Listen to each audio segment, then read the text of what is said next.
We're here today to announce a campaign to hire 1,200 new employees at the Air Logistics Complex in the next 12 months.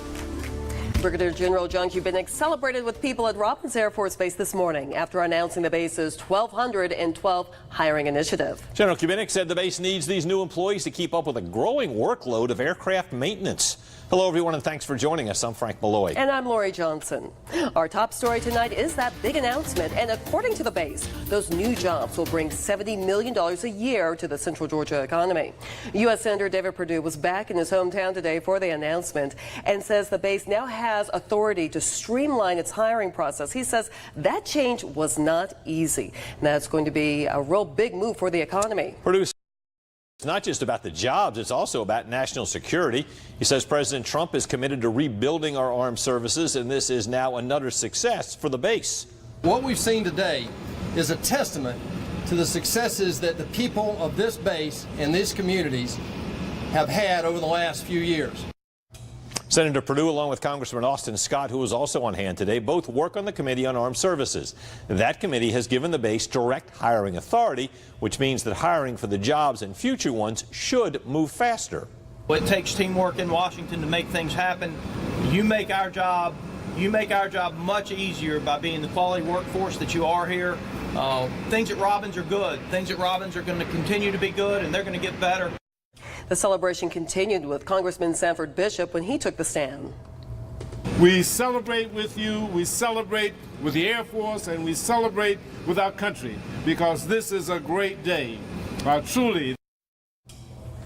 Zach Merchant at Robins all day, and this obviously great news for job seekers. And as Zach tells us, they aren't the only ones who really stand to benefit. He joins us now live with more.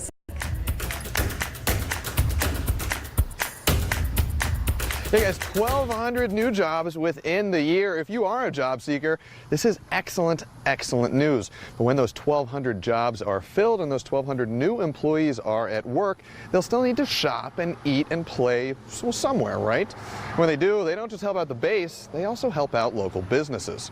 So we already know that Robins Air Force Base is the economic engine of Middle Georgia, but this just reinforces this is the great news. That great news, according to 21st Century Partnership President and CEO Chrissy Miner, is an influx of 1,200 new on-base jobs that got so much interest it crashed the application website. The site was down briefly just because it was overwhelmed by the traffic, but to me that's very encouraging. That means that there are job seekers out there. And Angie Giesling, Director of the House and County Development Authority, says when those job seekers get hired, they don't just benefit the base. You don't have to have anything to do with the base. It's going to reach you and have an effect. She says that effect is a good one that can stimulate local businesses' bottom lines and sometimes even kickstart their own hiring processes. For the revenues go up for these businesses, it's an opportunity to then continue that hiring cycle. Ken McCall knows all about the base's impact on local business. He's owned McCall's Sandwich Shop on Watson Boulevard for close to 30 years and says base employees are a huge part of his business. 60 to 70% of our daily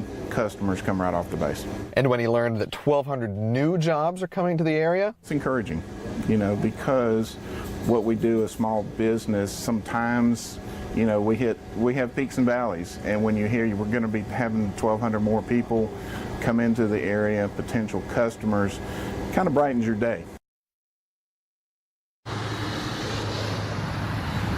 And Base Public Affairs estimates that these 1,200 new jobs will bring close to $70 million every single year of economic impact to Central Georgia, and businesses just like McCall's will be trying to get a bite of it.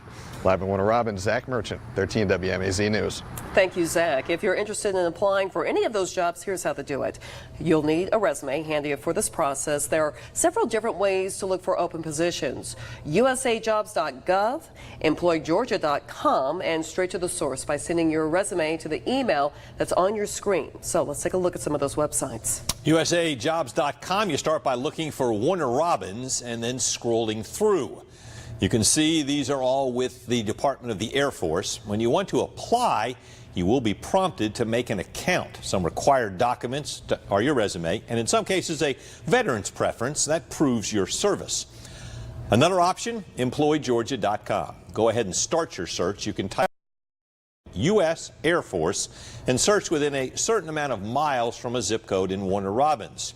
You will once again need to make an account, but it's quite easy to do.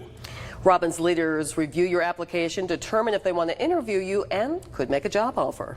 Tonight, we're taking a closer look at the economic impact Robins has in the Peach State. According to the base's 2017 economic statement, Robins contributed more than $2 billion to the state's economy. That number is an $11 million increase over the previous year. The statement says more than 22,000 people were employed by the base, which includes civilians, military members, and others.